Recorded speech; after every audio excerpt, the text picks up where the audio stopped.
Hey, Mario Rodriguez here, and you're watching the review center where everything and anything may be reviewed. And today, we're going to Batman Hush Part 2. So let's check it out. Mark Senpai, we gotta go. Why are you wearing all that stuff and all the plushies? What's going on there, Wendy? See, like, well, the old owners, they seem to have survived their back. So, we have to go. We have to, a new studio. We gotta get out here quick. Another new studio? Yeah, another new studio. I got it all set up. You don't have to worry about anything. You gotta go. Come on, get up. Let's go. Let's go. Okay. We don't have time. Let's go. Okay. Okay, come on, hurry up. We'll sit for it or something. Get out of here, quick. Okay.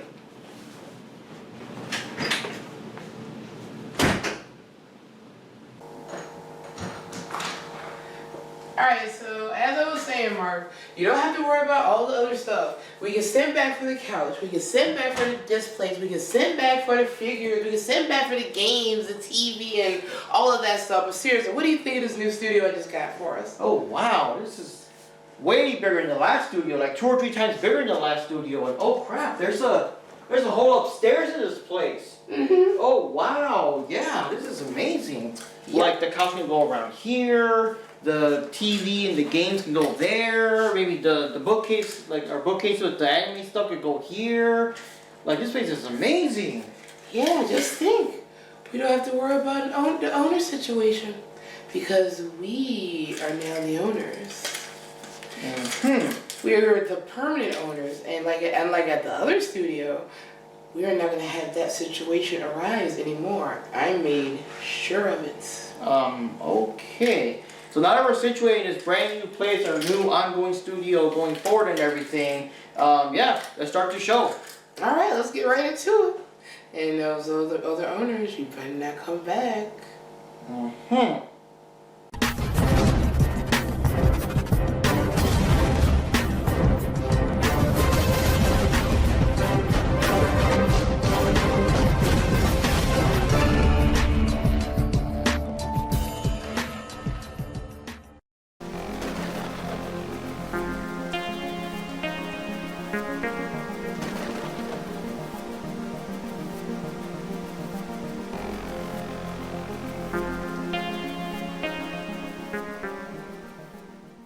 Wow, just the new place, man.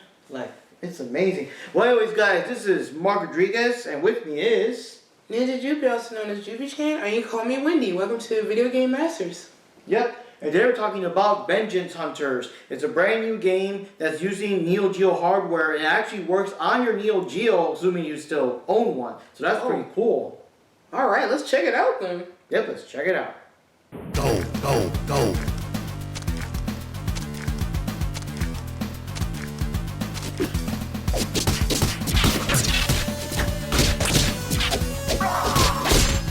Vengeance Hunters was released in October 2024 by Neo Studio SLU and is for the PS4 and 5, modern-day Xbox consoles, the Switch, and PC gaming.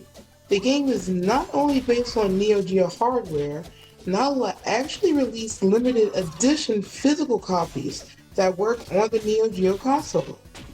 That's really good news for people that actually put down several mortgage payments to be able to afford one back in the 90s.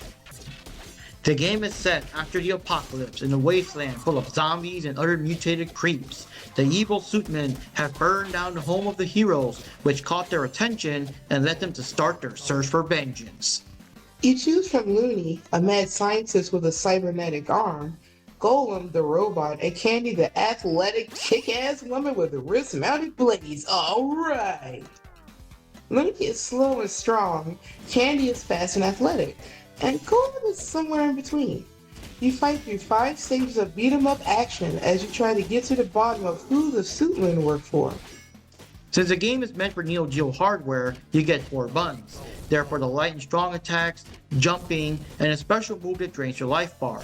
Now in this case, your life bar gets completely drained after doing a super attack, but if you can hit the enemies long enough without getting hit yourself, you can actually get your health back. You can also find items to earn more points, since you gain an extra life with enough points, and food to regain your health. Now, instead of the usual weapons you find in other beat-em-ups like baseball bats and pipes or whatever, in this case you get these robots that hover around you and add limited firepower, like machine guns and flamethrowers. They're pretty awesome.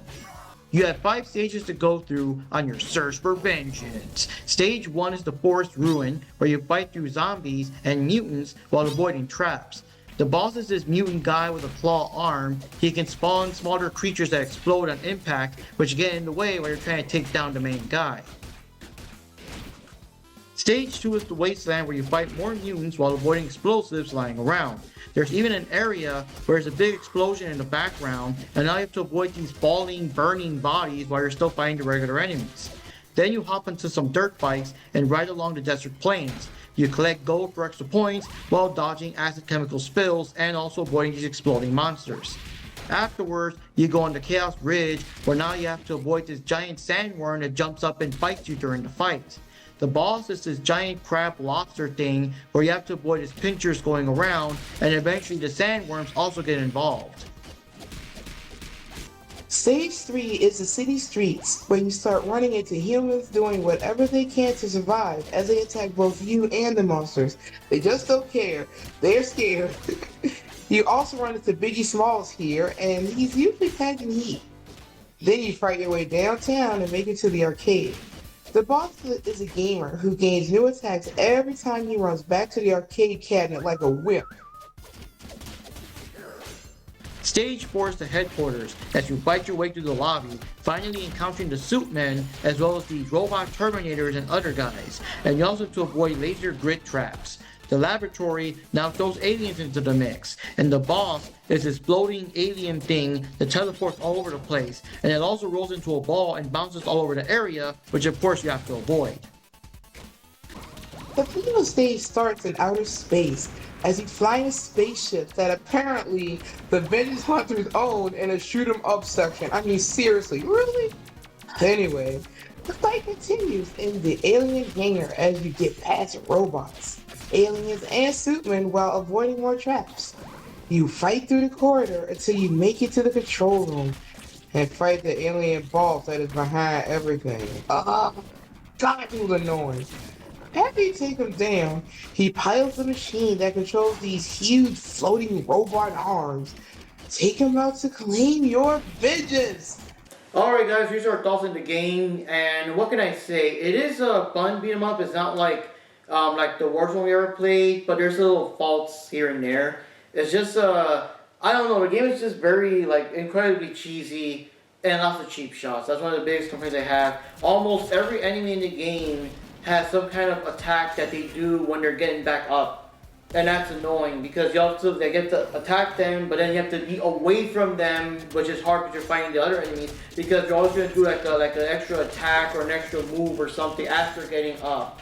Yeah. And I think Streets of Rage, one of those, have like 1 or 2 characters that do that, but like almost everyone. And it's worse when it's like, you got a whole bunch of them in there. You got like all those those styled enemies. So let's say you can't do it like simultaneously. Let's say you have like 4 of those types of enemies where you hit them and they get up to have that slight invincibility and they can hurt you. So let's like maybe one of them is down, but they get up first, the other one down, they hit you, but you're worried about the other one. It's just a mess. Yeah, it is kind of cheesy. And also, I don't know, the game's interesting in a way, but it's just, I don't know, the characters are slightly slow-paced, I would say, a little bit.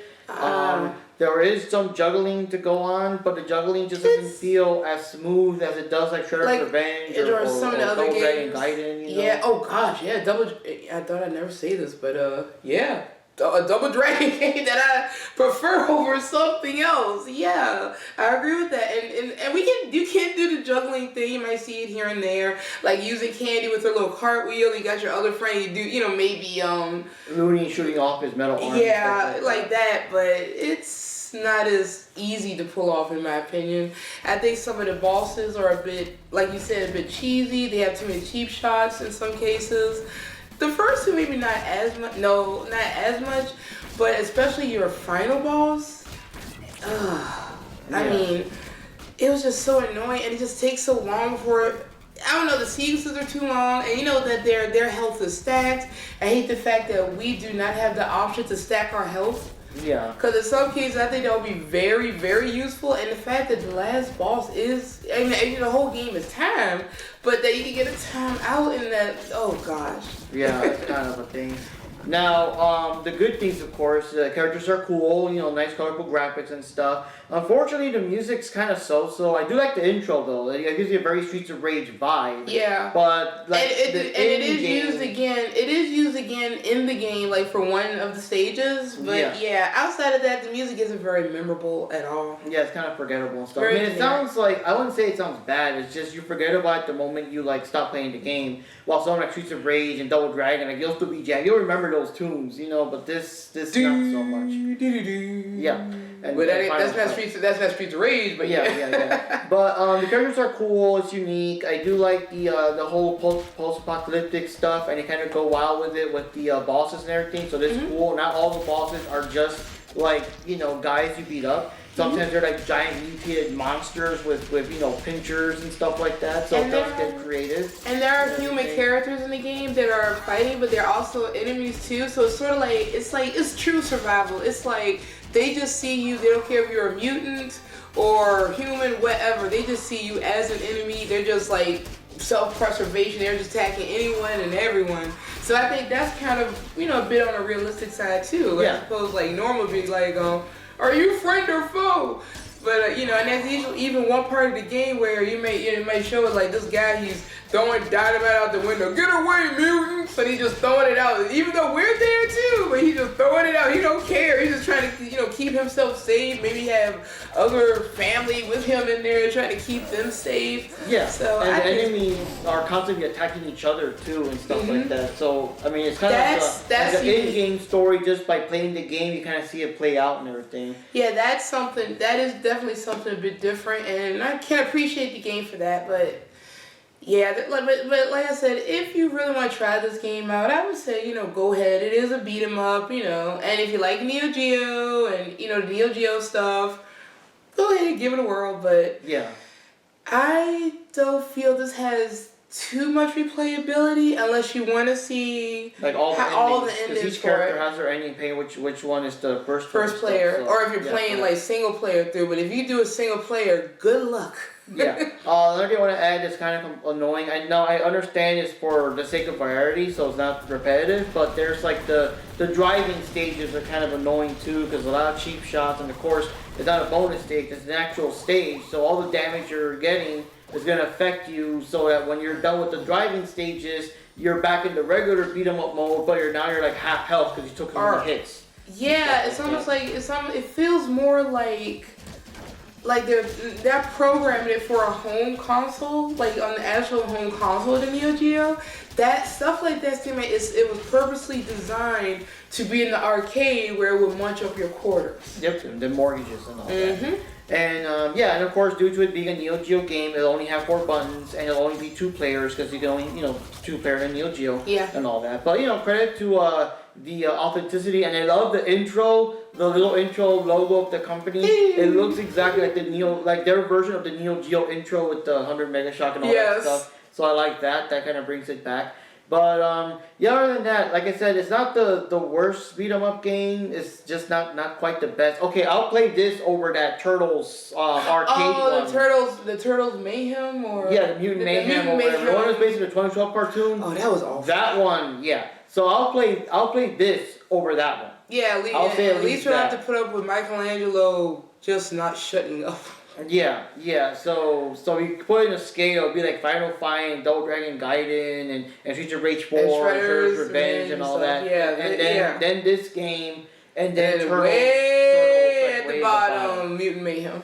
Yeah, there you go. By the way, you know, it's kind of hard nowadays because I think it's more of a digital release. You have to get to limited run games to get a physical release and an actual physical Neo-Geo cartridge. So it's kind of hard to like recommend nowadays because you can't go to Blockbuster and rent them anymore. But if you have some way to play the game without, I guess, buying it first, give it a shot, try it out, and see if it's your cup of tea. And a digital release, it don't really cost so much, right? So. Yeah, it wasn't not a $60 game or nothing like that.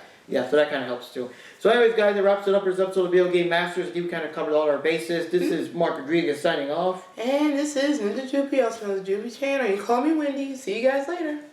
Yeah. What's So wrong, can't get over. No, just can't get over how amazing this new place is. But one thing though, you did tell everyone back home that we were like moving out, right? Because we did kind of leave kind of abruptly. But you did tell everyone they were leaving, right? I think I did. I mean, I'm pretty sure I did. I mean, why wouldn't I? Yo, Wendy, Mark. Yo, Wendy, Mark. Say for the YouTube video thingy. Yo. Wow, you just up and left. Didn't say anything. Sorry, I never liked him anyway.